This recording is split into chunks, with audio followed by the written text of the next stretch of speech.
Après avoir vu le module numéro 1 sur la faim, on va passer au module numéro 2, la satiété. Pour moi, la satiété, c'est la satisfaction au cours d'un repas qui va contribuer à être plus ou moins rassasié. Plus vous prenez de plaisir, plus vous allez être satisfait de votre prise alimentaire et donc être rassasié et ne pas vouloir remanger de suite. Ça dépend de nombreux éléments. La satisfaction au cours d'un repas et pas seulement ce qu'il y a dans l'assiette, mais c'est important que je vous rappelle que c'est la première raison pour laquelle on mange, c'est avoir du plaisir, surtout en France, surtout en 2023. Et heureusement qu'on n'a plus la raison de la faim pour passer à l'acte alimentaire. Personnellement, je n'aime pas avoir faim. Je mange plus par plaisir, par appétit, mais je n'aime pas avoir trop faim. Un peu oui, mais pas trop. Je sais que je vais être désagréable. Donc le plaisir n'est pas seulement pendant qu'on mange et en fonction de ce qu'on mange, mais il peut être aussi avant, quand on se réjouit de manger. Il peut être aussi après. La prise alimentaire, quand on digère bien ou alors à l'inverse on digère pas du tout, on est ballonné, quand on culpabilise ou pas de son repas, ça peut aussi gâcher le plaisir. Et aussi après long terme, donc il y a le après à court terme, ballonnement, énergie, confort, jugement, et il y a le après à long terme sur quels sont les effets sur mon physique, sur ma silhouette, sur ma santé globale, etc. Et il faut trouver un compromis entre tout ça et c'est le but ultime du programme Alimentation épanouie, c'est d'être tout autant satisfait avant, pendant, après à court terme qu'après à long terme sur ce que ça va engendrer physiquement et psychologiquement sur votre santé.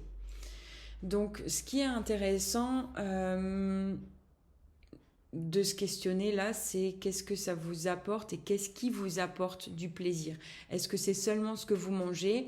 Est-ce que c'est la personne avec qui vous partagez le repas? Est-ce que ça dépend de qui l'a cuisiné, de votre humeur, etc., etc.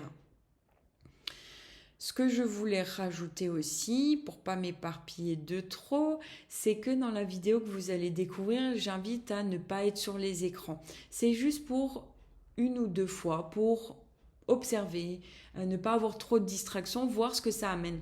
Si pour vous, ça vous amène de l'inconfort, de la panique, et vous trouvez ça désagréable d'être en mode